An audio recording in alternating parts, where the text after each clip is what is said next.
Good evening, baseball fans. It is Sunday, May 7th. This is episode this is season 2, episode 24, the one where we are so confused. And I named this, Tom. I named this episode before we started this morning and didn't have all these problems, and now we had all the problems, and now it's aptly named. I mean, I was originally only confused about the baseballs. But so you did this to us. Apparently, I don't know. There was a setting in here where I had to click on the thing. I don't even know. Honestly, I don't even know. And I couldn't even tell you where I clicked on the little red circle thing to uncheck it. Now it's working. So I don't know. Now I won't. But now I'm gonna jinx myself. You watch. So the first thing that came to mind when you just said that, because I went and watched the new Guardians today. But before that, yesterday I watched number 2, and there's a scene at the end where Rocket's trying to get Groot to take this bomb to the heart, and he's like, "All right, I'm gonna tell you exactly what you need to do." And there's 2 buttons on this thing, and one is the death button, and all Groot wants to do is push the death button. And he's like, "Does anybody have any tape? Does anybody have any tape?" And he's asking all the Guardians if they have tape so they can put tape over the death button, and nobody's got any tape. So apparently we need some tape for you to put it over the box so you can't check it. Listen, Linda. Okay, if I could put some sort of I don't know, digital tape over it, I would. Normally it's just plug and play. It's good. It wasn't good today. It wasn't good, Tom. Okay. All right. So yes. Normally, it's Susie and Shelby, but it is not Susie and Shelby. Today, it is Susie and Tom, all right? Because Tom is gracious enough to pinch it. You see what I did there? For Shelby, because, she has a life and went to a wedding or, I don't know, something. So, anyhow, you've got me, you've got Tom, and here's your warning. It's going to be a rated R podcast. Rated R podcast. There's going to be lots of cussing, lots of inappropriate adult humor, and I was going to say lots of drinking. There's going to be minimal amounts of drinking. But there will at least be bourbon today from I don't know, from my side. From your side too, Tom? So I have this cool little decanter here that if you could see, if you're watching. If you're on the YouTubes, go if you're not on the YouTubes, go to the YouTube so Tom can show off his decanter. Normally that's not a euphemism for anything. It's literally some sort of actual bourbon something or another. So normally I'm on the show and we're not drinking, or the last time I had something special. So I was like, oh, well, I'll drink it on the show. It's perfect. This one, I've had it for a long time. I never touch it because it's really cool looking. I'm afraid I'm going to break it. Oh, that's fair. But when I first got it, I had a real good friend, worked for me at Boeing, another military guy. We're military guys, done a lot of traveling. So cool little globe thing. And I put Maker's Mark 101 in here, which for Maker's drinkers, it's normally 90 proof. This is 101 proof. So you about to get fucked up, Tom, is what you're telling me? Not on one glass. Not on one glass. Now, if we're going to do, a 4-hour podcast, then yes, the S's will be slurred. I mean, we got this one to do, and then we got That Astros Up to do, Tom. And that one, we may need all the alcohols. Or I may need all the alcohols. Let me get to pouring this bad boy now then. Okay, you do that. I am also going to be drinking Devil's River agave bourbon. Agave bourbon. If you are audio only, go to the YouTubes so you can see this beautiful bottle. And I was going to say that y'all have seen me drink this bottle, but you haven't, because the episode where I drank this has not come out. And I don't think it will ever actually come out because that audio and video is just all jacked up. So this is, like I said, Devil's River agave bourbon. And you know what, Tom? I'm hardcore because I don't have any ice. So we're just going to drink this with no ice because it's one of them days. Neat. Wow. Yeah. We're going to put, I don't want hair on my chest, but if it magically gave me boobs, that would be super awesome. So yeah, that's what we're going to do. And then we're going to talk about all the baseball happenings, because there's lots of baseball happenings around the league that maybe we're in the upside down. I don't even know at this point, because there's lots of crazy things going on. It's definitely not ideal depending on which franchise you want to follow. Some of the blue bloods, some of the recent blue bloods, as I'd like to think the Astros are struggling right now. Listen, we gotta save the Astros for last. We will. We gotta save the Astros for last because it hurts my heart. It hurts my heart. Maybe we're gonna start in the NL though. We're gonna start in the NL. Look at you shaking your ice cubes. I was gonna start with a toast. With the toast? Cheers. Oh, okay. This is not Yellow Rose Distilling. I'm gonna just hide that. It's cheers. Okay, yeah.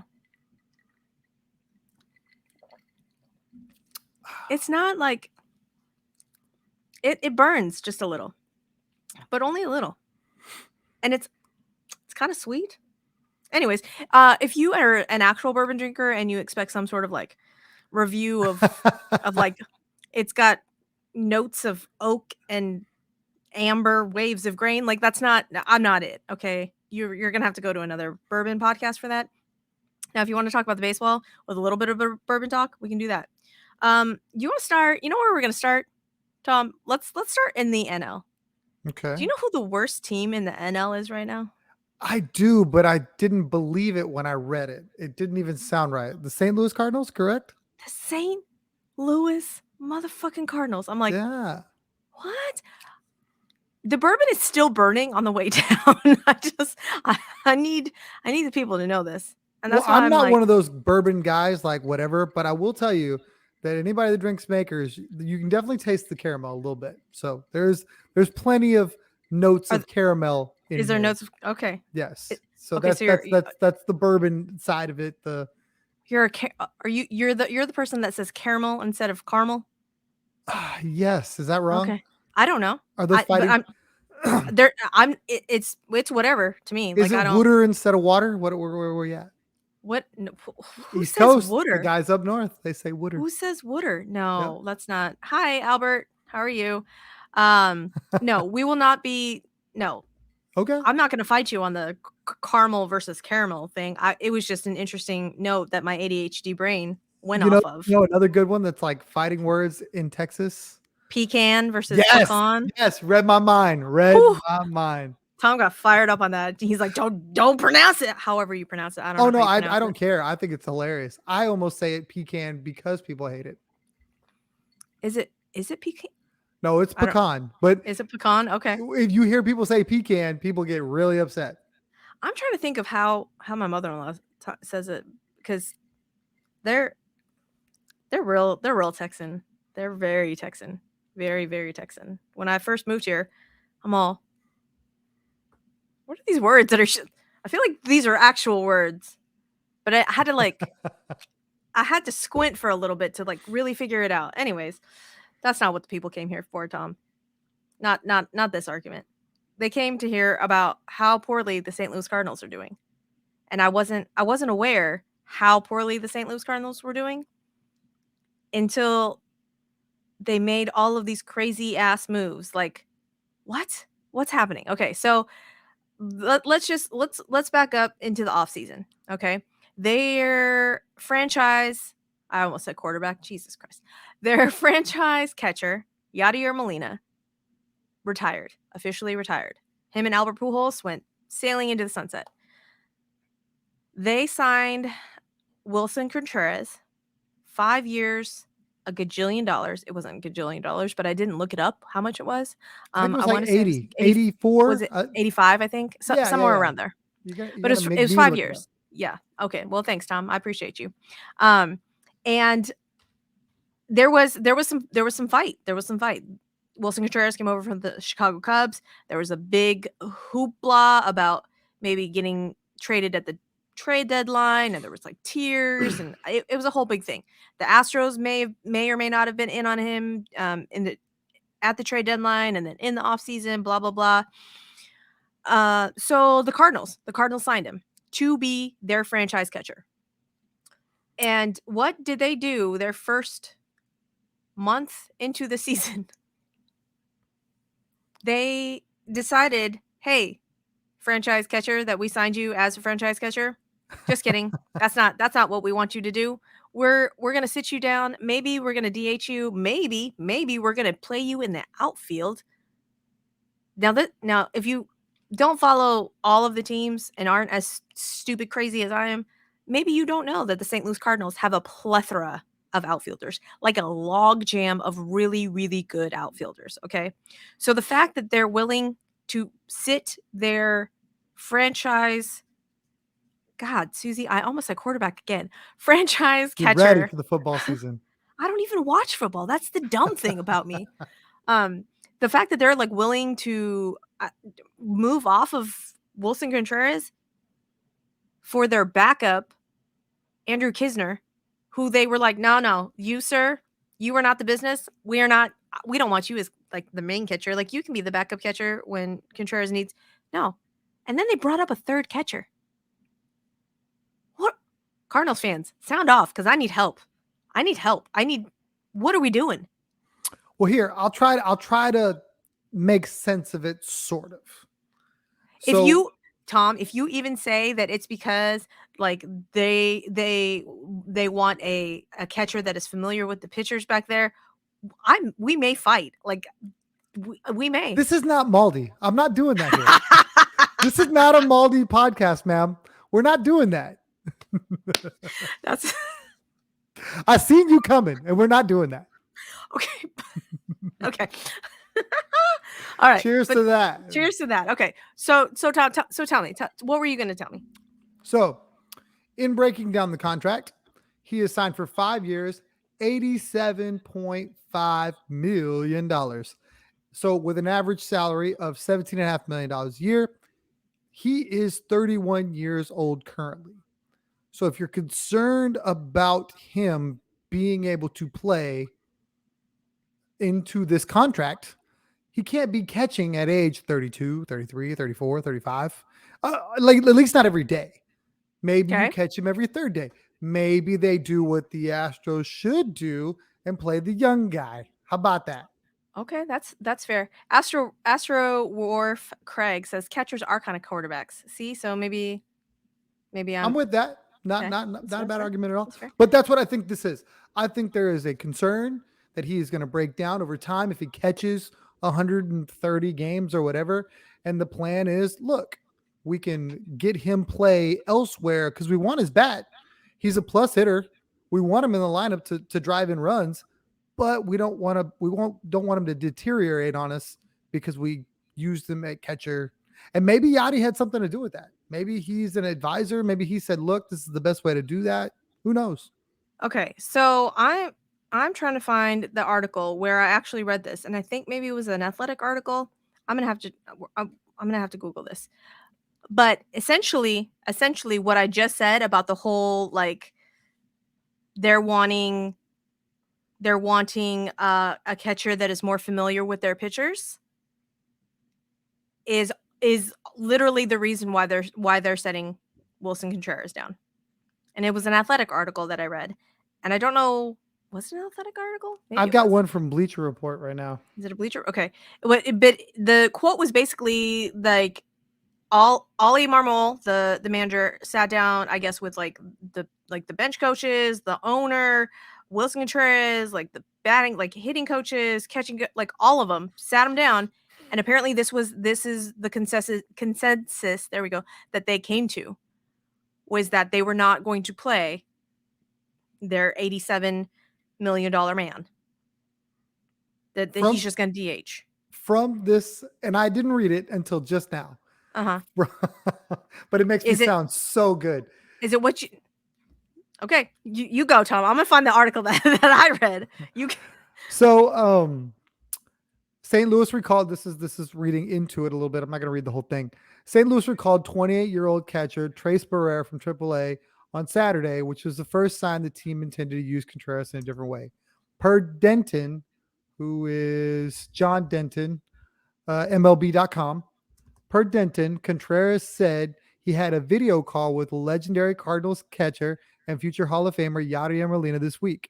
Regarding the call, Contreras said Molina said he was watching the games and said they were not executing pitches. I'm not blaming anybody. I'm not pointing fingers at my pitchers because I'm on their side, but we just need to be better at executing. Molina is not blaming Contreras for the Cardinals' shortcomings, nor is Marmol, who said, one thing I want to make super clear, we're not losing ball games because Wilson Contreras is catching, according to Denton. Okay. That was now what I read. Hold on. Let me get there. Guys, as you can see, Susie is super prepared for this. Very, very prepared. And obviously, I come, doing all of the research. So this says that the Cardinals are super struggling, ranked 21st in MLB in team ERA at 4.71, and tied for 23rd in walks with 117. Yeah, no, that's not good. That's not good. So Contreras is still every bit the hitter. He's hitting 280 with 2 home runs and 14 RBIs. Obviously, the Cardinals. This is John Mozeliak, the owner. This is a quote from him saying, "Obviously, the Cardinals were used to one guy behind the plate for close to 2 decades. The nuances of that position may be very subtle. Are what a lot of our pitchers were used to. What we were seeing was a lack of confidence. Normally, you'd say, why didn't you address this in spring training? But in spring training, it's so different in terms of what people are trying to work on. Pitchers are going a couple innings. Doesn't really count. With this, we've noticed a lot of puzzling trends we know we need to fix. We know we need to address it. We just decided to do it head on, put it out there. Do we think we've seen Wilson catch his last game? No, but this is going to take a little time to get him to where we feel he understands the expectations of what this role is for us." So So they did the Maldi thing. I didn't do it. They did it. Yes. But here's the thing though, like, is it Wilson Contreras' fault that the Cardinals pitching rotation sucks? I mean, you've got freaking Jack Flaherty over there. You got Steven Matz. Like, Waino didn't even throw to Wilson Contreras. Like, Waino threw to Kisner. Like, what are we doing? I think Jordan Montgomery is their only one that has done decently. What? So you mean to tell me that it's Wilson Contreras' fault that all of these guys, like, are not executing their pitch? Like, do I not know something about baseball? The argument that I think they're trying to make is Yachty caught them all last year and they didn't pitch this bad. So what's the difference? I know. I'm with you. I don't like it either. Okay, but so they're thinking that Yachty is some pitcher whisperer thing? Like, are we just thinking that catchers are just have superhuman powers and are able to make magic happen on what's happening here? What's going on? Susie, they think it in Houston. Listen. Oh my God. Yes, I know. But I thought we were the only ones. We're not. It's clear. Not. It is clear. This is not an isolated incident. There are other teams that feel that I don't care what the guy hits. If the pitchers and him aren't speaking the same language, if pitchers are from Mars and catchers are from Venus, you need someone that speaks the language. So apparently Wilson Contreras, their $87 million man, is not it.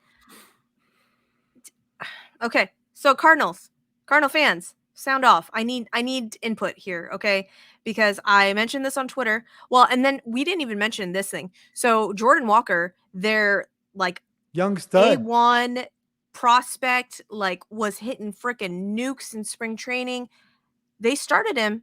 He was on the roster. Like opening day, he was there. So in order to make this move for Wilson Contreras to be the DH and them to bring up a third catcher, a week ago, they sent Jordan Walker down, which was kind of puzzling anyways, because while he wasn't tearing the cover off the ball, he was still like getting on base. The boy's 20 years old. Like he skipped, I think he went straight from AA to the majors. Like I don't even think he had a AAA anything. He's 20 years old in the majors.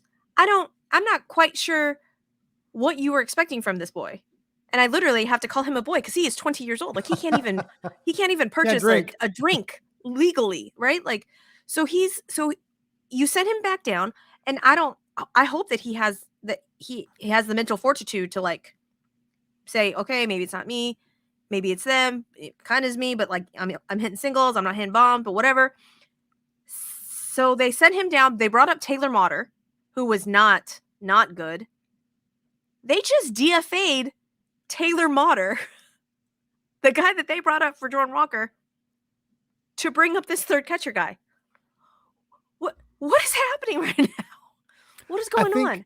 I think that has a lot to do with the 40 man and who's on it and who's not, who's got options, who doesn't.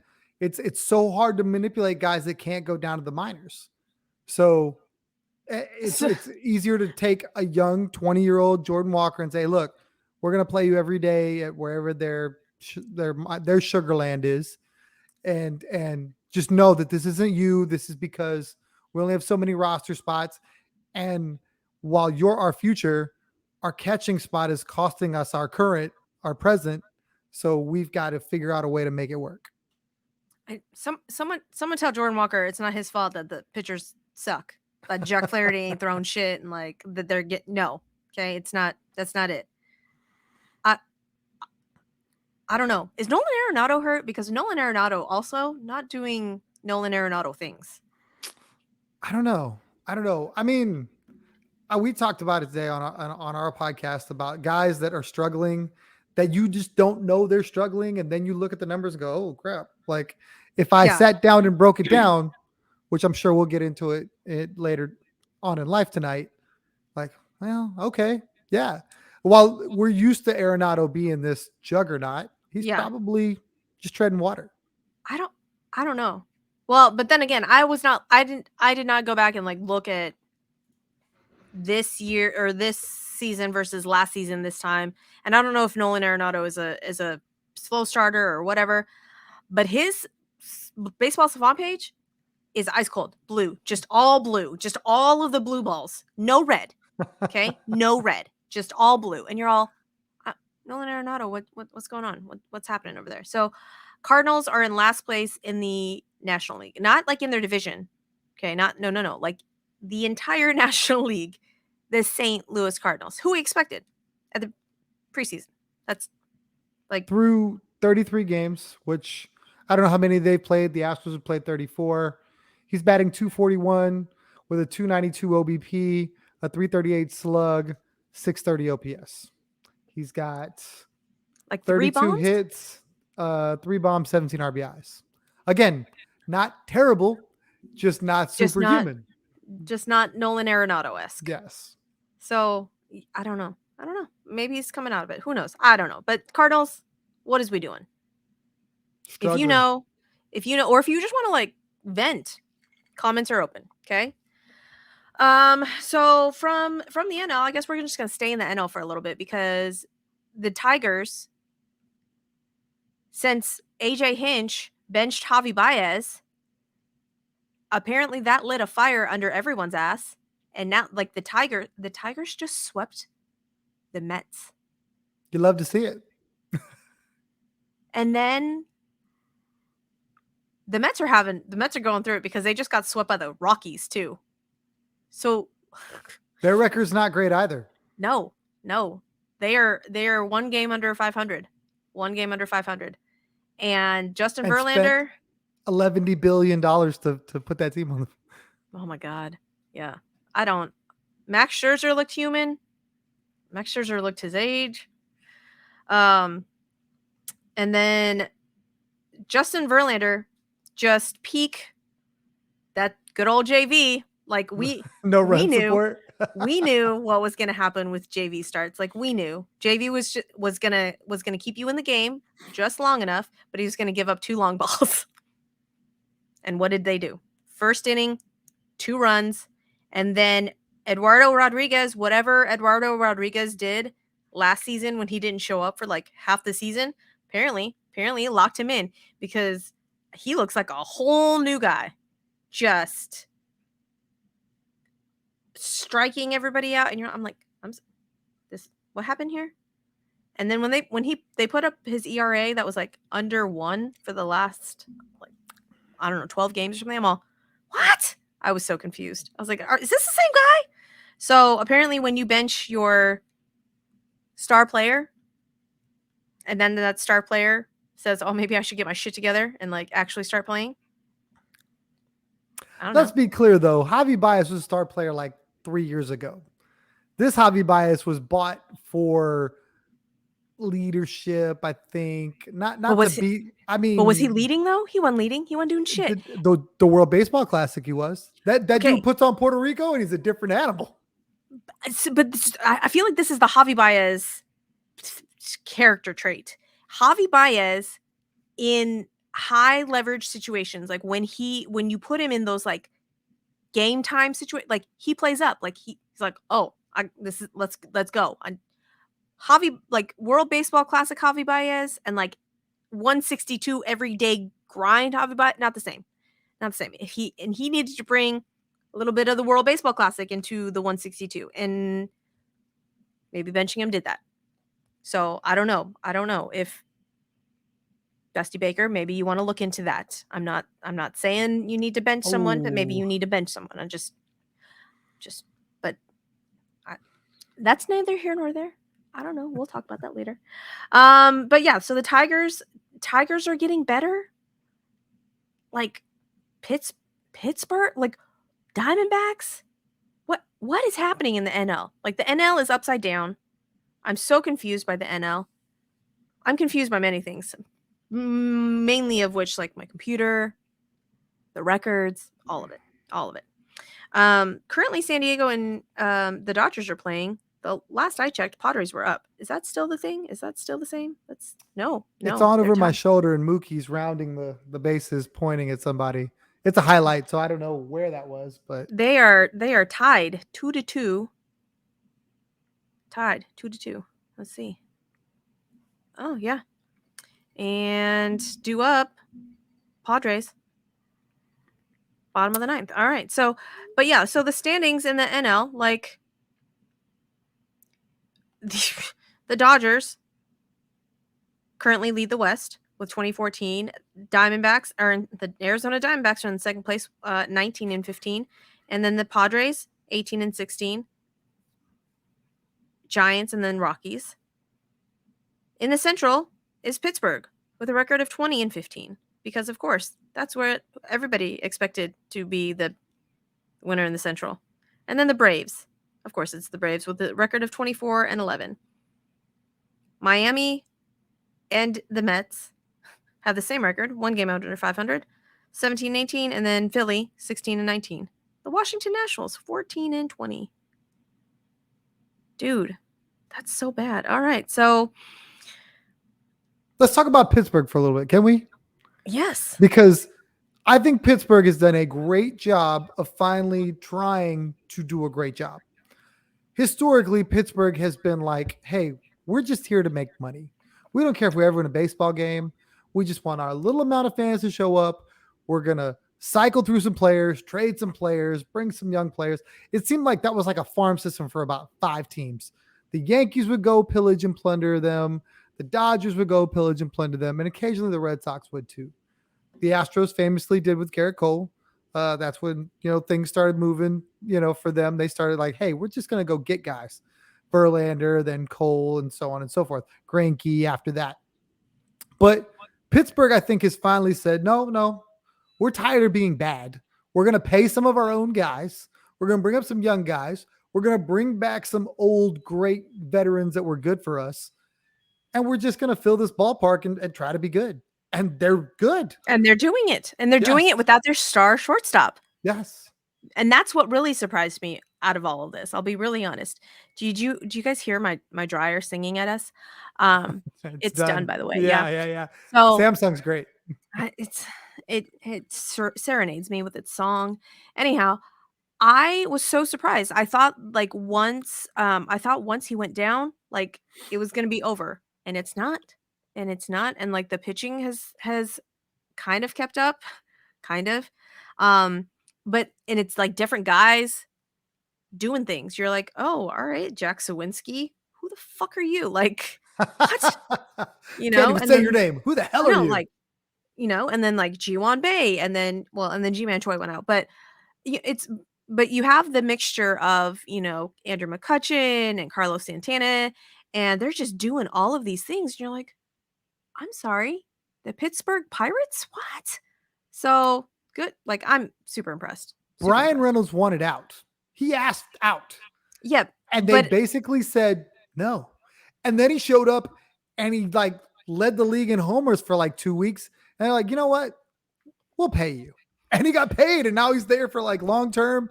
It's so crazy what's going on in Pittsburgh. I'm actually really happy for them because I feel like that's a franchise that, storied somewhat and has just never been good. Right. At least for like a lot of people's lifetimes. Nobody remembers that Barry Bonds played for Pittsburgh. Exactly. Pre-steroids? Exactly. Pre-steroids? He still played there. He was good there before he was great. Yeah. Yeah. Okay, listen, for the longest time, like, I didn't I only knew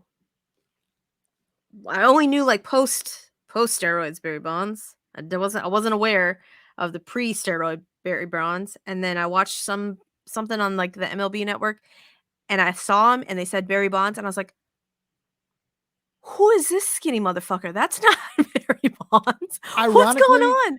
Ironically, that Barry Bonds might have been a Hall of Famer too. Literally, there's two dudes trapped in one body. Like like Jekyll and Hyde, bro. Pre-juice was a different animal. He was fast, real good defender, hit for average. Post-juice guy just hit all the homers. Yeah, I was shocked. And Mike just laughed at me. He was like, yeah, that guy. I'm all, and no one was like, Barry Bonds, you just magically went through puberty again and your head grew like five sizes. What's happening there? Like, what? So yeah, I don't Pittsburgh, shout out, because love it. Now, do I think that they will continue on this run? No, I'm very sorry, Pirates fans. I apologize. I don't know. The Central's so bad though. Do you think they'll get a wild card spot, or do you think that they will? I think they could win that division. Who's coming for them? The Milwaukee Brewers? Why do you say it like that? Yes, they're only one game behind. But it's just not like they're classic choke artists themselves. They've had a division lead throughout the entire first half of seasons and let the Cubs walk them back down and let the Cardinals walk them back down. The Blue Bloods went out and got that division from them every time. Rarely do the Brewers who are the Blue Bloods? You keep saying Blue Bloods. So the Dodgers, the Cardinals, the Cubs, the Red Sox, the Yankees, the guys that predate 1900 or whatever. Those teams, their fan bases consider them like we created baseball. There was no baseball before us, and then we put the chalk out there, and they came out of the cornfields, whatever. So when you talk about those guys, their fan bases act like we invented the game and we'll teach it to you. So I always do that when I talk about them, and the bourbon does not help, but I always get a little perturbed. See, look, they're coming for me. Rude. they know.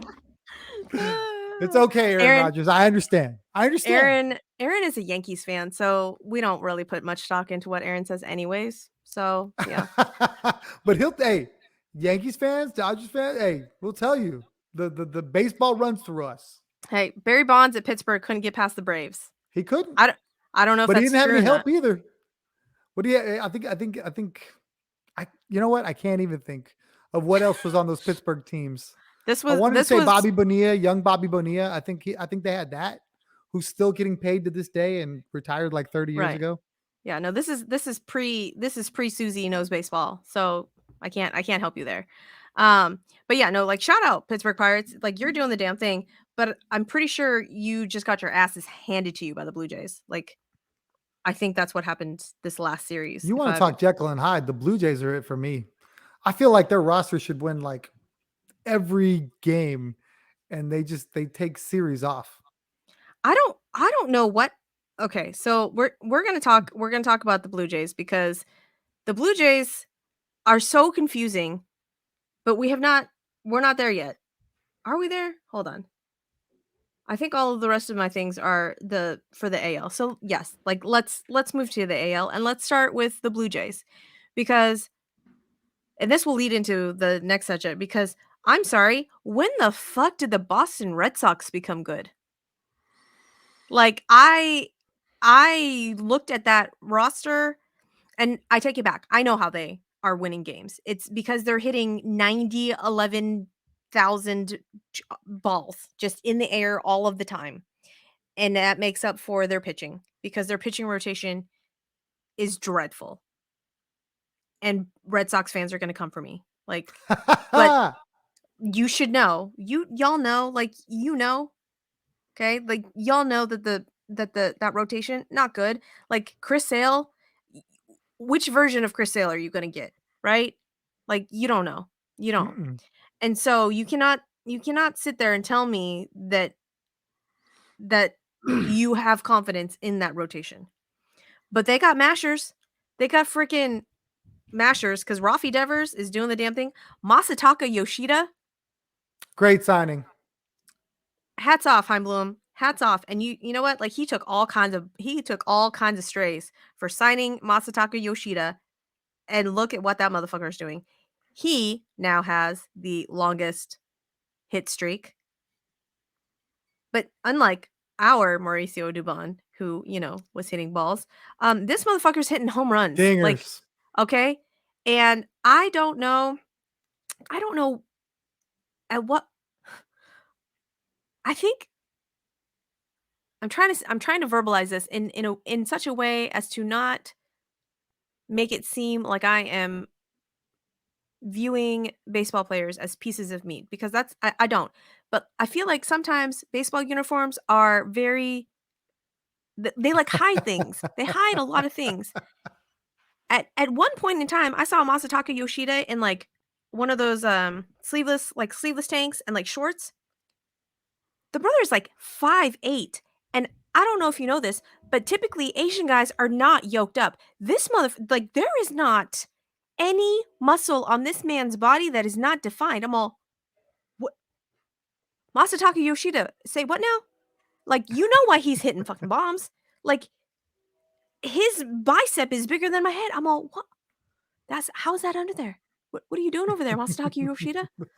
So, I don't know. Vandy Chris says, Susie, you spoke the Red Sox being good into existence 2 weeks ago. You said we can't talk about them where they'll get good, and they did. See, this is hashtag podcast magic. I am a witch. I've always known this. Other people are just now finding out. Aaron Rodgers said he called that the Red Sox were going to be good. Not with that rotation. Aaron. You could not, deep down in the loins of yourself, could not say that the Red Sox were going to be good. Okay, like if you sat there and told me that preseason you thought Alex Verdugo was going to do this, like this motherfucker has like the most walk-off runs so far, like four walk-off. Like what was the stat? 4 off of. In like 2 series? Ooh. Series. What is the everyone drink every time Susie says series. What is the multiple of series?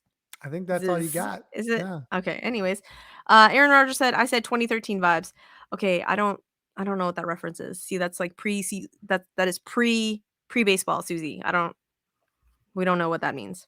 So, do you know what that means, Tom? Yeah. They didn't look good on paper in 2013, and they just scrapped it out, and they won it all. Okay, well, I believe that's when they won it all. I don't know. I don't know these things. Isn't that the year they came back from 03 too against the Yankees? Where, if they beat the Yankees, Aaron, did they beat the Yankees? We'll see. So the Red Sox swept. Not only did they like beat the Blue Jays, they swept the Blue Jays in a 4-game series. That is fucking hard to do. Mm-hmm.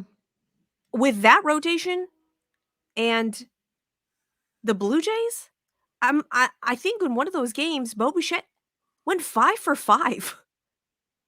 And Vlad, like they still couldn't contain Vladdy, but apparently the rest of them like couldn't do anything.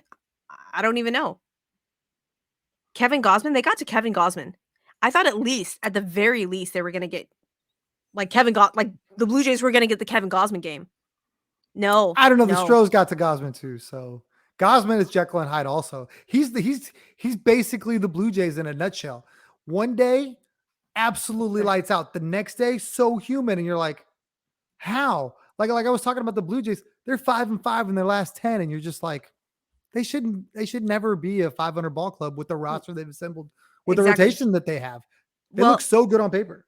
I want to say that the top leaders in like OPS, batting average, and slug, I want to say like 3 of those motherfuckers are On Blue the same Jays. lineup.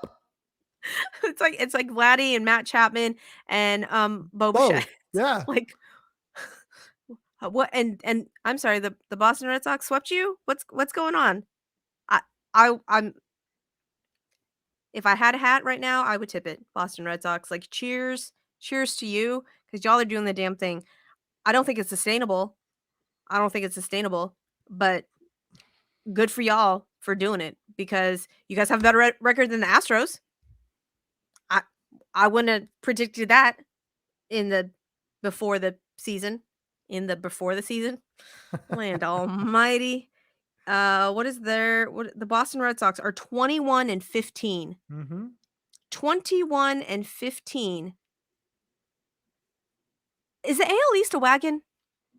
I didn't put much stock in the whole like, oh, AL East is so hard. But now looking at the record, I'm all shit, the AL East, what happened? What and The one thing I'll say is that they've only just started playing each other. Like they've been beating up on everybody else, which is cool. Now they got to play each other. The Rays are thumping the Yankees a little bit. Boston thumped the Blue Jays a little bit. You know what I mean? Like I think a lot of these records are going to come back to earth just because they're going to beat each other up. Because they're all decent teams. it's a There isn't a bad bloodbath. team. It is gonna be a bloodbath. But again, like I don't trust the Baltimore Orioles pitching rotation. And then They're just young and dumb. Like they're scrappy. you know what I mean? Like you're not even thinking of that you should be that good. You're just out there playing like not putting 2 and 2 together. That's And true. they're dangerous. All their young talents really really good. I think they're ahead of schedule where people thought they would be like next year was what they were supposed to be here. Right. They're already Right. there. They are. Well, but they don't have a rotation. So I think they're gonna come back down to earth. The Yankees, I don't even know what's happening with the Yankees. They have like $150 million just chilling on the IL. Aaron Rodgers, good night. Aaron Judge is supposed to come back Tuesday, I want to say, maybe from like a hip thing. Giancarlo Stanton is out. Harrison Bader came back and then went out and then came back again. Like none of their pitching. Carlos Rodon has a chronic back something. What? He got paid all that money and is yet to throw a pitch in pinstripes. Right? So, I mean, shout out Carlos Rodon for being a sleeper cell and just being like, psych, bitches, I ain't You gonna play thought for y'all. Like, watch me shave my goatee and my beard. I didn't want to. Maybe I'm gonna just sit here, not do it. That's not what he's doing. I'm sure that's not what he's doing. But in my head, it's nice to hear. But what what is happening over there in Yankeeville? But yet they're what 18-17. Again, they have a better record now. Like so, the AL East is a wagon. The Red Sox, like I said, have now swept. They swept the Blue Jays, and then they just swept. Who do they just sweep? They just swept somebody else too today. Yesterday? No, no. I'm sorry. Oh my, well, that's Saturday, Susie. Jesus. I was like, wait, no, I thought the Phillies won. But they won the series against the Phillies. But they were only able to score one today. So good job, Red Sox. Red Sox are now 10. I think their winning streak. What is their winning streak? 8-2 in their last 10. That's amazing. That is amazing. Orioles, again, I don't know. I guess you're gonna just get some pitching at the deadline, maybe. The deadline is going to be crazy, I think. I think there's going to be so many different teams that have not been in that position before to be in that position, to be able to acquire somebody to make a push. The Orioles you talked about, the Pirates we talked about, the Diamondbacks we talked about, all with supposed good young farm systems. It'll be interesting to see who's maybe selling that normally wouldn't be. You know what I mean? The White Sox. If the Cardinals decide they're done, are they going to start parting with players to get Jordan Walker play? Could Contreras be on the trade or on the block after they just signed him? Like, who knows? I don't. Good night. Yeah, it's craziness. It is absolute craziness. The White Sox. What happened to the White Sox? The White Sox apparently cannot stay healthy. Like Eloy Jimenez is now out for like 4 to 6 weeks with an appendectomy. What? Like it's not even a baseball related injury.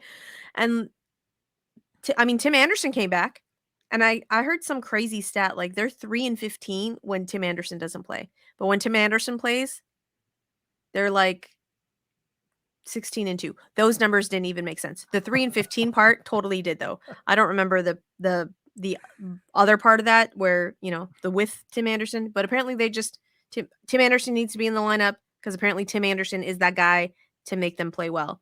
And that was shown apparently today when they put 74 runs on whoever they played today. Who they played today. I just remember seeing the score and being like, I'm sorry, are we now playing football? What's going on?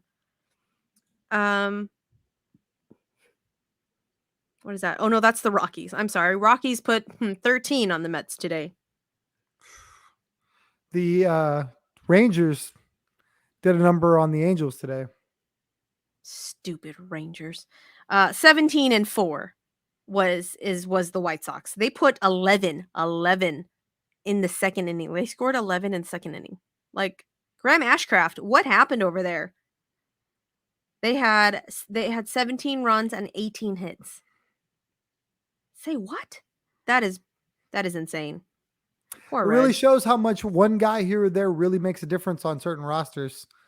When we don't know anything about that. When we get to talk about that team from Houston, I look forward to making that same argument. Listen, where did the Rangers come from? What's happening over there? Like I didn't expect. Well, Jacob deGrom is out with forearm tightness. Scary stuff. We always knew that Jacob deGrom wasn't going to be healthy. Nathan Eovaldi's doing the damn thing. He's like, hey, guess what? I'm healthy now. I'm going to just complete game shutty. Not today. That kid Jung that they brought up, the first baseman. Oh, he's been really, really good. Jonah Heim also. Yeah. And they've been doing this without Corey Seager. Mm-hmm. Because he's been out. Simeon's played really well. Like they've got some names. I think they've got a couple different Laos, right? Yeah. Low and Lau, maybe. Oh yeah, they have Josh Lowe and Nathaniel Lau. Yeah. Yeah. Don't call him Nate. Don't call him Nate. His mom gets mad. Really good. Adolis Garcia. He's really good when he wants to be, especially when he's in Houston. Murders them. Willie Taveras. Yeah. Leody Taveras. Willie's a little older. Who's Willie Taveras? He played a long time ago. I'm just coming up with people. I'm putting the wrong people on the wrong teams, apparently. Good night. Martin Perez has been really good, but he gave up 7 runs today in 3 2/3. So I don't know. They're just slugging it and making it work piece by piece. I mean, they're only 20-13, so they're 2 bad weeks from being, average again. Right. So, I mean, the Angels are putting it together. Walmart, Mike Trout is doing the damn thing. Mm-hmm. Shohei Ohtani. And then it's like, speaking of Shohei Ohtani, so this was on the broadcast for the Dodgers Padres game. Mm-hmm. They said I think it's Kirchin talked to some NL executive who says that it's going to come down to one of those 2 teams where Shohei Ohtani plays next.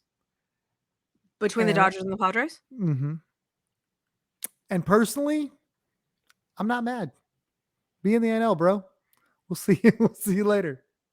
I selfishly want him to go to the Padres. Just because fuck the Dodgers. I mean, I just really like the Padres. No. I'm okay with that. I don't know how they could possibly do it. They spent $11 billion to put the roster they have together now. But hey, what's another 500 mil? No big deal. They got just that drug cartel money, okay? something. Chapo's paying for that squad. Something. They're laundering something. I don't even know. I don't even know what's going on over there. But a team that's not doing things with money, Tom, that and they're number one in like across the board in all of the things, is the motherfucking Tampa Bay Rays. Tampa Bay? Like, kudos, Tampa. You're doing the damn thing. Also, Jose Siri, just playing out of his mind. Just doing the things in Tampa. And they're 28-7. 28-7.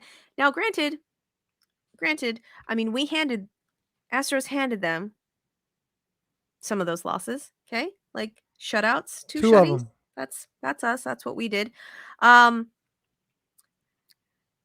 at this point in time, they lose starters. Young farm guys come up and spin gems. Like, it's a stupid arm factory. It's a stupid arm factory. Shelby and I talked about it a couple weeks ago when the Rays were still doing the damn thing, and they're still doing the damn thing. Shout out to the pitching coaches that are just spawning arms and just making the things happen. And also, shout out to the Rays that beat the Yankees in that series. Listen, the way the Astros have abused, and I say abused not physically, but like, I guess the rest of the league with Latin America, Tampa Bay does that with pitching. Like you said, they just produce. They trade them away. They bring another one in. You know, they don't sign anybody ever. They just say, "Oh no, we're just going to grow our own. We're not buying nobody else's stuff." Here's the thing, though. Like, when Tyler they go out, Glasnow's coming back from IL. I don't trust Tyler Glasnow to stay healthy. I hope he does, though, because that's gonna be filthy. I didn't say it though out loud. They'll let him use the sticky stuff. He'll be fine.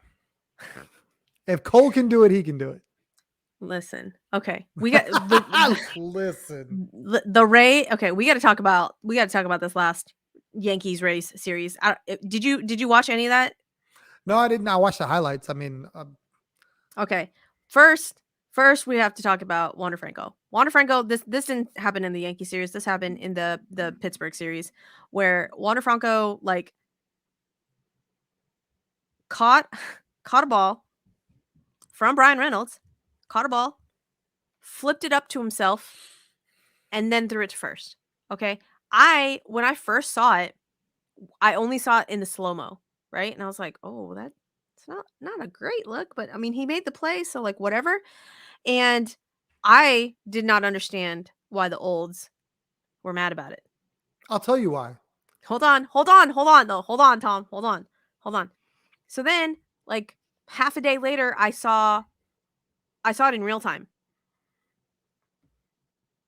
In real time, you didn't even know the motherfucker was doing it. Like, it took some really. Did I see what I just think I saw? Like, it was smooth. He was smooth with it. So at that point in time, I was like, I don't understand. Like, okay, like whatever. Again, still made the play. And in my head, I was like, yeah, but had he dropped that, like, all hell would have broken loose. Did he drop it though? No, he did not. He made the play. Will he do that like every time he gets a ground ball? No, I don't think so.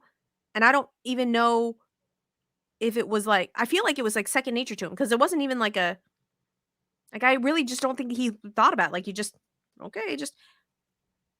but again, I don't have any athletic ability. So I don't know. But as a half curmudgeon, Tom, tell me why you'd be mad about it. Look, here's and only part of me is salty. See, like I I said, mean, half curmudgeon. but I would say half of a half. Like, so a quarter? You're a quarter curmudgeon, Tom? I didn't want to say it because I probably would have screwed it up because I've been drinking. Anyway, That's fair. There's too many Q's in there. I'm gonna put it all together. There's not even a Q. It's a C. See, I would have got it wrong because I don't even know the right letters. Okay, Anyway, that's fair. Okay, here's the deal. In the sports world at large, you preach fundamentals, doing the right thing, proper footwork, all the things. That's the old way of thinking, right? We had players called the big fundamental. They had all the different things where technically sound was the way to go. I'm mixing sports. Hold on. You mean to tell me that somebody's nickname was called the Big Fundamental? Tim Duncan. Yes. Fundamental. Yes. There we go. Yes, Tim Duncan, best basketball. Anyway, the problem is that the kids, the let the kids play crowd, they probably don't have none of them are teaching the game. And like when you teach the game, when you want your kids to grow up playing the game, you teach fundamentals. Steph Curry, for example, again, mixing sports. I'm sorry. I know we didn't come here. Steph Curry shoots 40-foot 3-pointers. You do not, the people that, oh yeah, wow, yeah, ooh, ah, you do not teach that. There's one of one guy that can do that. So the crowd that says don't do that is the crowd that's also trying to teach that, or is like watching it with that lens. So while Wander Franco could probably do that every day, no problem, and it's a little pimp job, which again, me and Rob, we had our show earlier, and he was talking about J-Rod and how J-Rod was pimping flyouts and he hated it. It's because he's pimping flyouts and it's not your guy. When Breggs make those great third base plays and he has a little extra crow hop to him, nobody says a thing. But that's because we're Astros fans. That's our guy. Cool. He had a play earlier today. He tried to do too much. He tried to catch the guy at second. He missed the guy at first. I'm sure we'll get into it later. But it was doing too much. If he just made the fundamental play, he gets the out. Didn't hurt him, but that's where I think the one crowd comes from that sees Wander Franco do that and go, there's going to be 150 million kids tomorrow trying to do that on a little league diamond and not make that play because they're not Wander Franco. And I think that's the problem. Now, if I'm the coach, I'm probably going, look, very cool. I need to see you do it right 1 billion times before you go do that. And I think that's where we're at. And that's fair. And I totally understand that. But it's my question is, like, at that point in time, because Brian Reynolds, when they asked him about it, he's like, yeah, I wasn't impressed. Fuck you. Yes, you were. Like, we all were. Like, we all were, Brian Reynolds, okay? And here's the thing, like, Brian Reynolds is not a slow motherfucker. Like, he is not like, Daniel Vogelbach, like, lumbering down to first, okay? Like, he plays center field. Like, he's fast. So again, like, I don't think it was like, I don't think there was any menace behind it. I guess is my thing. Like, yeah, but that's different though, because you can say it as a fan, as a third party would know nothing in the matter. Nothing about it, right? Yeah. Brian Reynolds is like, oh, I just got embarrassed by this guy who flipped the ball because he had enough time to flip it in the air, catch it, and gun it to first to throw me out. He's never going to like that. If I'm Brian Reynolds, I say the exact same thing because he pimped on me. You know what I mean? Yeah. But like, yes, I see your point. So then is it any different than bat flipping when you get a home run? If you ask the pitcher, what do you think about the bat flip after he just hits the homer? They're going to say, oh, I didn't think anything of it. I don't like it. I don't care. You know what I mean? And then like secretly deep down, they're just like, fuck that motherfucker. Exactly. Same thing when a pitcher K's somebody nasty, does a little crotch tug, and then, a little extra, celebration on the end of that. Not going to like it. You're not going to ask him, oh, I thought it was great. I thought it was cool. I thought it was great for the game. I think that's an awesome celebration. I think everyone should do it. Yeah, they're not saying that. Now, if you ask his teammate on the side, yeah, I like that. That was hot. All right. I'm just saying, Wander Franco, like maybe you do that some more. I'm just okay. Another one of his teammates though, Randy Arozarena, World Baseball Classic. Randy Arozarena did the damn thing. Player of the millennium. Millennium is longer than century. I don't claim to be smart. Randy Arozarena, if you guys don't know, does a celebration. Anytime he gets like an extra base hit, it's not even like a home run. It's like an extra base hit. Like if he hits a double, motherfucker's like going on base and then like crossing his arms because he's a bad motherfucker. Okay. And so first at bat, almost, it wasn't first pitch, maybe like the second or third pitch, hits a home run. And here's where it fucked up. Like here's where it like crossed the line. Like, and that's when he knew like, he fucked up. When he got to third and crossed his arms and then stared into the Yankees dugout, I was like, oh, that's a bit much. Had he just done it, like not at the Yankees dugout, like because that's his thing, right? Like that's Jeremy Pena's got the heart hands, like that's his thing. But to stand at third and like stare into the Yankees dugout with the crossed arms, it's okay. So the two subsequent at bats, he got drilled.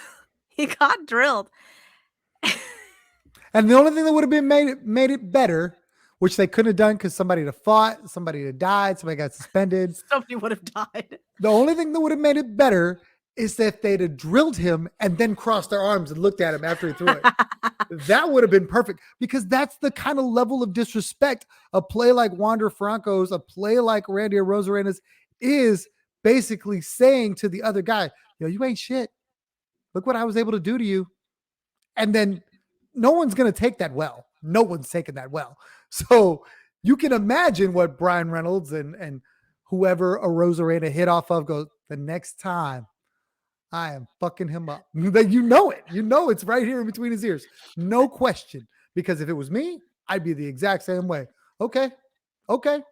And I don't know who that relief pitcher is or whatever that came in, but I guarantee you the starter that he pimped off of bought him dinner. Guaranteed. Well, so my thing is though, like, everybody, even like the newbies that don't know shit about baseball will know why he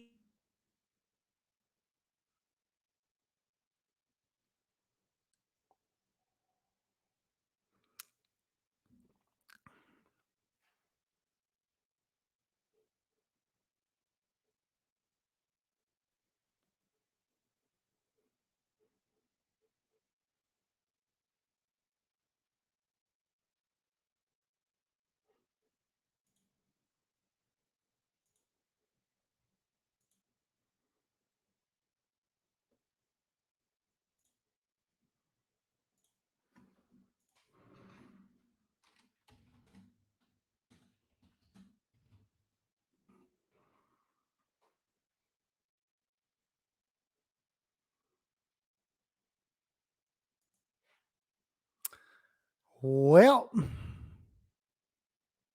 I think we lost Susie. I don't know how long we will lose Susie if she'll be back, but I will try to piece this all together. Basically, it's really one of those things. I believe that Major League Baseball has always been able to police itself. So whether it be one of those series, the Yankees, Rays, where he gets struck out and then Randy Arozarena gets struck out, something happens, or one of the other guys gets plunked, kind of like telling him to chill out. I do believe that we haven't seen the last of Yankees v. Arozarena or Wander Franco versus the Pirates. Just really going to be interesting going forward. Let's see. I don't know which direction she wanted to go in, other than talking about the AL, talking about the just the great baseball we've had so far. It's been really good stuff. Like, as an Astros fan, you're kind of frustrated. They're 500, but baseball as a whole has just gotten better. Teams are getting better. We talked about the Tigers. We talked about Arizona. There's just so many teams that are getting better. And welcome back, Susie. Hooray! I was that like, was I so don't know good. if we'll be able to piece this together, but we'll see. And I'll just keep going. Perfect. I love it. I, that's why we pay you the big bucks, Tom. Yes. Cheers to that. Right? Okay. Remind me, I owe you a bottle of not this. Um, I was gonna say makers, but I don't know. Dealer's choice. I'm not ever gonna be mad at a drink on someone else. You just no. Is that me? Is that you? What's going on over here? I see you. You're going. You're good. It was Okay. choppy All for a right. second, but we got you. It's apparently it's not happy. Yeah. Pimped.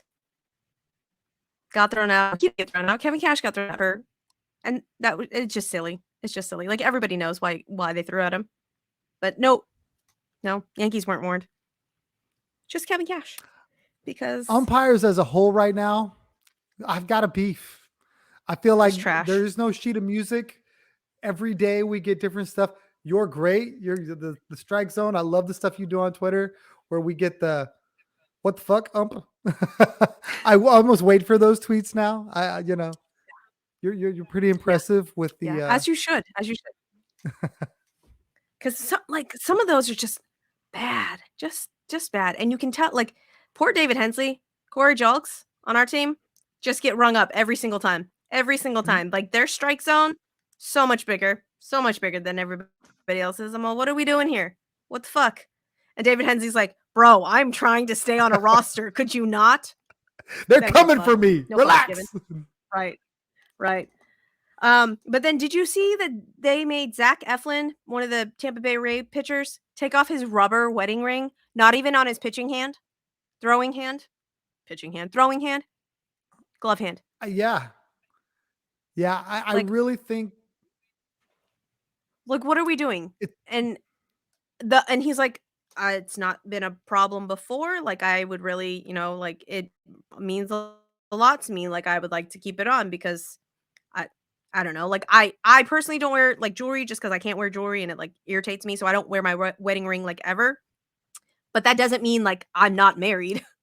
But Zach Eflin, it's a big thing for him. Like he didn't want to take it off, and they were going to eject him if he didn't take off his freaking wedding ring on his glove hand. Like, and I really would like for that to be like, when they announce the challenges, I would really like an explanation. I think accountability would be so much better if they had to go into their little microphone and go, we had to remove the wedding ring from the pitcher from the Tampa Bay Rays for fear that it was an illegal substance. Just something so we could go, really, bro? This is what we're doing? Or the other day when Herman rung up like 12 guys, his career high, and there was like, for the lip readers out there, you could see the umpire say, I told you to wash that off. And it's like, I'd like you to tell us what you told him to wash off. What exactly is going on here? And then I think it was against Tampa and Cash got thrown out, or maybe it was Philly. I can't remember. It was a couple weeks back, but the other manager got thrown out of the game because he's like, what the hell is going on over there? You're over there. Minnesota Twins.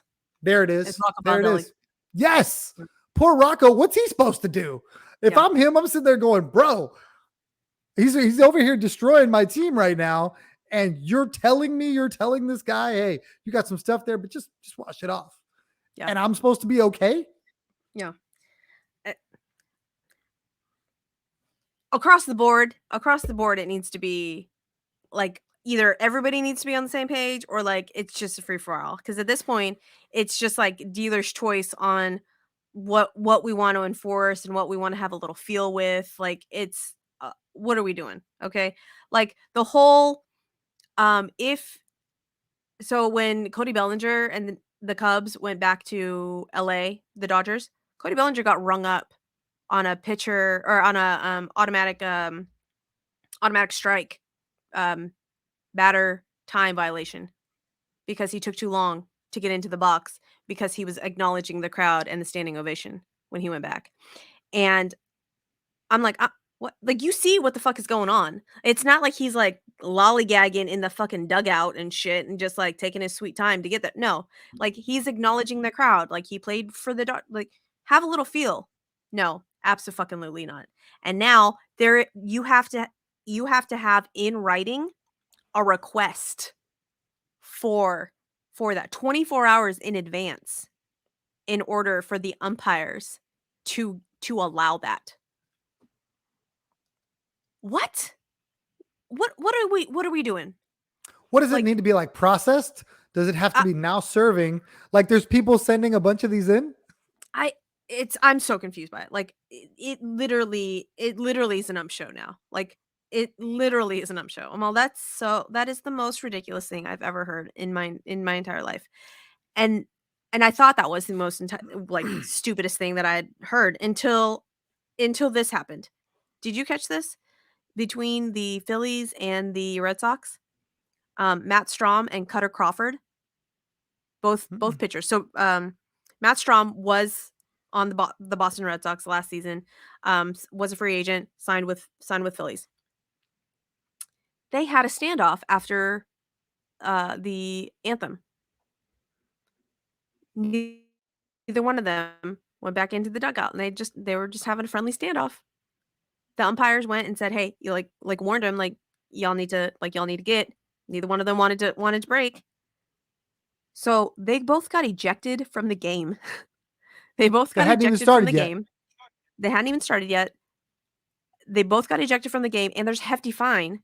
And also, apparently, if you are on the IL and you get ejected from a game, it's even a bigger fine. So Cutter Crawford was on the IL. Apparently, the broadcast said that like Chris Sale will take care of that fine or something.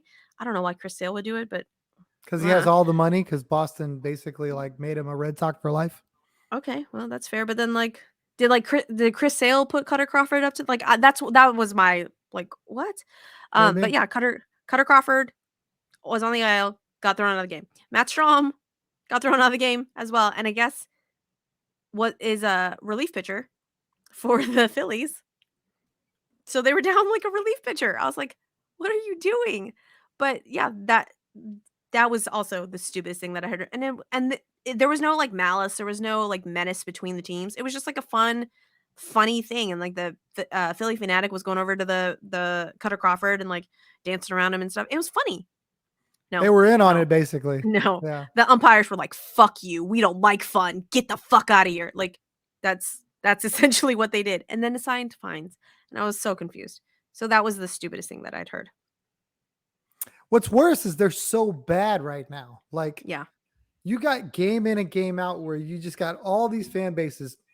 No one more than the Astros, in my opinion, that are just seeing all of these horrible strike calls, balk calls. There was a balk in the Astros game today. Don't understand it. There's like just so much look at me, look at me, look at me, trying Yeah. to like when you're supposed to be invisible. Call balls and Yep. strikes. Be invisible. We should Shit, and not half be the time stopping the game for you. We're trying to speed it up. yeah. So yeah, we will end with the Astros. We'll touch on the big news.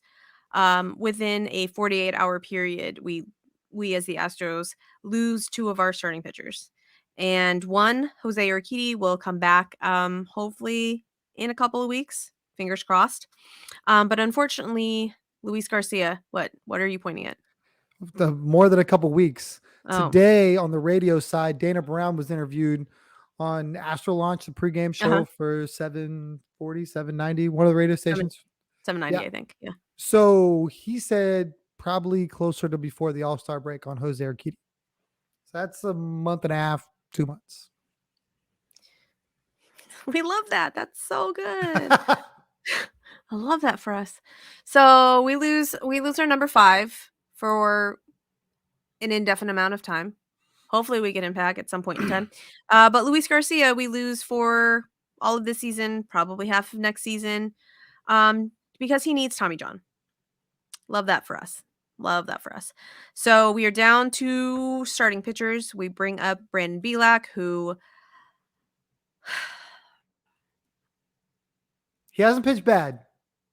he is a suitable number 5. He's a suitable number 5.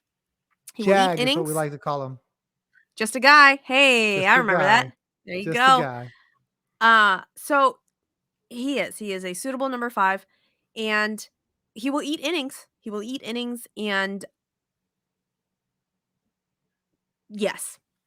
Hooray, Brandon Bielak. You are on a major league roster. Good job. But we also had another guy debut, JP France. And JP France is filthy. Just absolutely freaking filthy. And he's got the glasses and he's got this porn stash and he is rocking it. And this motherfucker never skips leg day either. Like, shout out to you, JP France. Buys a pants size 1 down, in my opinion. He is on the tight pants off list. Like, that I really got to come up with a better name because that just sounds too bad. It sounds bad. It's like a dance off, guys, but like instead of a dance off, it's a tight pant. It's like it's a competition to see I who has the believe tightest pants. back in the day it was a tight fitting jeans contest. So maybe you call it the tight fitting pants contest. See, it doesn't Yeah. roll off the tongue. Roll off the tongue. There we go. Listen, Linda, I've had some bourbon now, all right? And it's warm. It's warm in here. But the glasses, the mustache, motherfucker brought it. And I was super impressed with his outing last night, and unfortunately, the Astros just could not. That game was just sad. It made me so sad. All of the sad. But JP France did the damn thing. Could not ask for more. So shout out to you, JP France. I think went 5 innings, 8 Ks. 3 hits, no earned runs. I'm doing this all by memory. And I've had bourbon, so don't come for me if those stats are wrong. But I'm pretty sure they're very, very close. Also, winner of the night, JP France's baby. Like, so freaking cute with the binky, with the mustache. Adorbs. Love it. Also, why are both pitchers' wives named Jessica that were reality TV stars? Why is that a thing? How is that a thing? Did you know that she was a reality TV star? I didn't know that, but wow, how rare to have that on the same squad. And they're both named Jess. And they're like, I don't know. Anyways, Jessica's a sort of popular name. I get that part. Yeah, that's fair. But yeah, like, if you told me they were both named Susie, I'd be like, wow, no way. But Susie's kind of a common name, no? More than Jess? I don't know. But then again, I haven't met many Susies, like straight up Susies. Susans, call Susies. Right. But yeah, so shout out JP France, and I think JP France is going to be a legit starter. He's got some dirty, filthy stuff, and so now the rotation in my head, this is how it should shake out.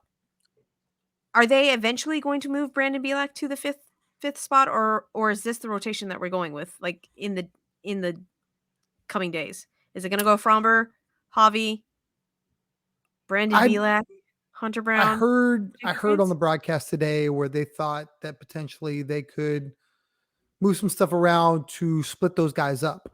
Maybe have Hunter miss a day or move one day up, like Brandon Bielak, so that it'd be like Bielak, Hunter, then France in some form or fashion, just so you have those guys back to back. We'll see.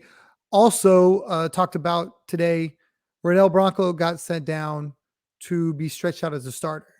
Interesting about JP France, though, he started out as a starter, and at the time, we had this rotation that was just, you were never going to crack it, right?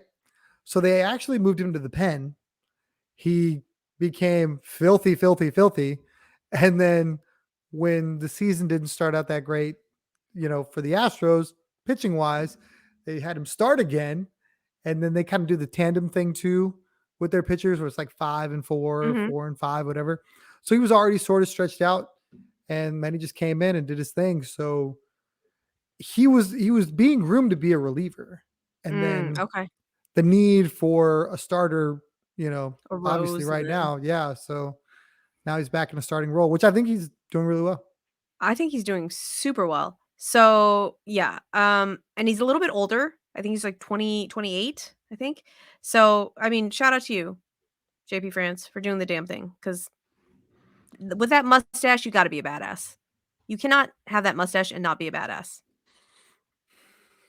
So, yeah. Did you know that he got his degree in Homeland Security? No, but that makes him even cooler. He's Right? 28. I was like, "Oh, all right, look at you, JP France, Homeland Security."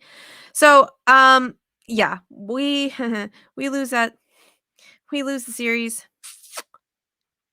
to the Mariners. Love that for us. We lose the series to the Giants. Love that for us. And to pour a little salt in the wound, the Giants were suffering from diarrhea, all of them. And we couldn't beat them because apparently against the Astros, Anthony DeSclafani turns into a Cy Young caliber pitcher. He was the That's only me. guy that didn't have the shits, apparently. Well, oh, all right then. So then what was our issue against Logan Webb? Logan Webb is actually a good pitcher. I know people don't want to hear that, but there was a He's time when Logan Webb was viewed as like the next young yes. stud. He Didn't pitched he really just sign great an 2 years extension ago. too? I think I he think just signed an so. extension with them too. So yeah, I just really want to talk shit. Let me talk my shit, Tom. Jesus. No, I'm just Go kidding. ahead. But no, so the Astros are 500. We are a 500 blog club, exactly where we pictured ourselves.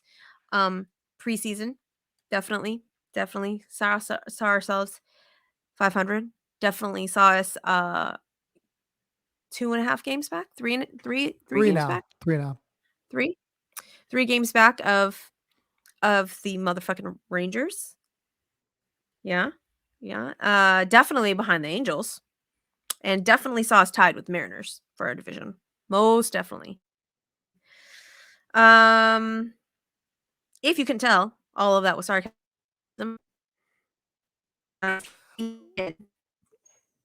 Like things. So I gotta sometimes. But I feel like we But, should have seen this coming. I feel like if you were being honest with yourself going into the season, being down Lance, being down Uncle Mike, being down Altuve, and having probably I would say equal to or greater than horrible start from Alex Bregman in what we've seen in the past. The man is batting 195. I say it like that because it's that bad. He has 2 homers.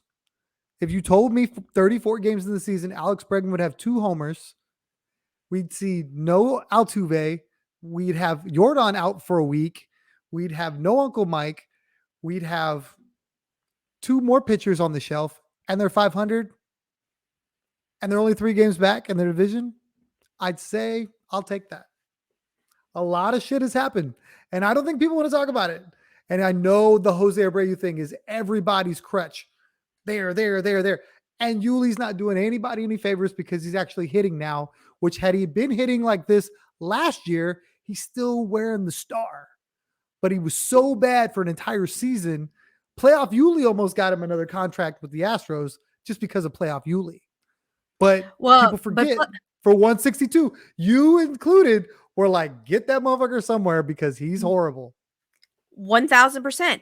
However, they have playoff Yuli Because playoff Yuli was rested. Is that not what we said the entire time? That's why playoff Yuli We was weren't playoff saying that Yuli, throughout was the because he season, was though. rested. When he started hitting, everybody's like, "Oh, look, he looks fresh." I think that's all he needed. But during the season, Oh people were yeah, no, like, during "Yo, exactly." So we're doing the same thing with Jose Abreu right now. And oh, by the way, yes, he makes 20 million. Do you know what Alex Bregman makes?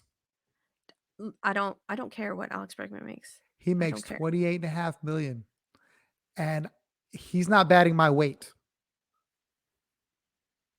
I It's only he's 1 batting pound, but still, he's not batting my weight. like he's batting my weight. I don't You don't I want don't I don't weigh myself, so I don't really know. But listen, and I have all the faith in Alex Bregman. I have all the faith in this team. I am not worried one bit. But for the fans that are worried, you got to think about all the negatives right now. They're due to regress the other way. sir, I am thinking about all the negatives, and some of these negatives could be fixed if, I don't know, say Dusty Baker did a damn thing Oh and, no, like, you're not. pinch hit for motherfuckers when they needed to be pinch hit for, or, I don't know, didn't start Rylan Bannon at fucking DH sometimes. Why? Why are we doing that, Rylan Bannon? I'm sorry, you're not an actual rookie that hasn't seen playing time. Like, you have been on big league rosters. You don't need a fucking start. Sit your ass down. What are we doing? Okay? Why? Like, David Hensley, I love you. You are my guy. And then all of a sudden you're like strike zone, you're pressing. I understand that you're pressing and that you want to do the things, okay? But Corey Julks over here is hitting the fucking cover off of balls, and then we just sit him and we put in David Hensley. What are we doing, Dusty? What? Why? Why? Like, you say that you have the confidence, like the guys need the confidence booster building things, and Corey Julks is like, I'm here, I'm here, I'm hitting the ball, but I get benched. Yainier Diaz can't even fucking sniff anything unless Hunter Brown is in the goddamn game. What are we doing? Okay, all I'm saying is that some of these things could be ameliorated. Ooh, that was a very big word that I just pulled out of somewhere. I don't even know what If that means. put a band-aid on, essentially. Okay, it could be helped. If Dusty Baker would do something, anything. But no. Listen, there's a saying. There's a saying. It has gone on Astros Twitter for a while now. Dusty's gonna Dusty. And what that means is everybody's got that one grandparent that is just set in their ways. And I use grandparent because Dusty's about somebody's grandparent. Set in their ways, doesn't matter how much the world has changed, technology has changed. Nope. It's that one grandparent is like, this Farmer's Almanac right here, this book that was written back in like 1970. I do everything by the Farmer's Almanac. And when this says I'm supposed to plant something, that's when I plant it. I don't care what soil you got. I don't care what the sun's doing. I don't care what the moon is doing. This book, Dusty is that guy with that book. Okay, so then can we not agree that Astros Twitter is gonna come for me. So gonna come for me. I'm gonna say it though. I'm gonna fucking say it. I'm gonna put my fucking Woo! chest into it. We won the World Series in spite of Dusty, and not because of Dusty, and not because of what the fuck he did. Okay, I don't and even think y'all are that's a gonna go hot back take. like. And here's the thing though, like he's that player's manager, right? Like he's that player's manager. And these guys were gonna run through a fucking wall for Dusty, right? We all agree on that. Yes, 100%. Okay. There are things that came out after the World Series that have changed my opinion on lots of things. See what happens is as you gather more information, your opinions can change. We can grow. So when people come at me and say, Susie, last year you said that you loved Dusty and that they won the World Series because of no, because if Dusty was an actual manager and as an actual manager knew that I had a viable catcher on the motherfucking roster that could do the job, Woo! I would say, Hey, Maldy, sit your ass down. That's all I'm going to say about that. Okay. We've gone on long enough over here at Bourbon and Baseball. We've gone out now an hour and 30, and I'm very sorry about that, but that's okay. If you guys want to listen to more Astros content, you can head over to Back That Astros Up, where we will just have all of the rants. And I mean all of the rants. Like, you only thought that you got rants over here? No, sir. No, ma'am. Go over to Back That Astros Up. You will hear all of the rants. And I'm sure Tom has some rants as well. So we appreciate you guys hanging out with us. Rate, subscribe, like, give us 5 stars. Please give us 5 stars, because we have finally fallen off of the Australian Apple podcast charts. That hurts my heart a little bit. I don't know what happened, Australia. Like, do you not love us anymore? USA doesn't love us ever, apparently, because we are just never on the USA charts ever again. So if you have friends that like baseball, don't mind cuss words, and don't mind inappropriate humor, send them our way, because, we're kind of fun. With that, we will say goodbye and good night, and yay baseball! We're going to end the broadcast now. Yes, I want to end the broadcast.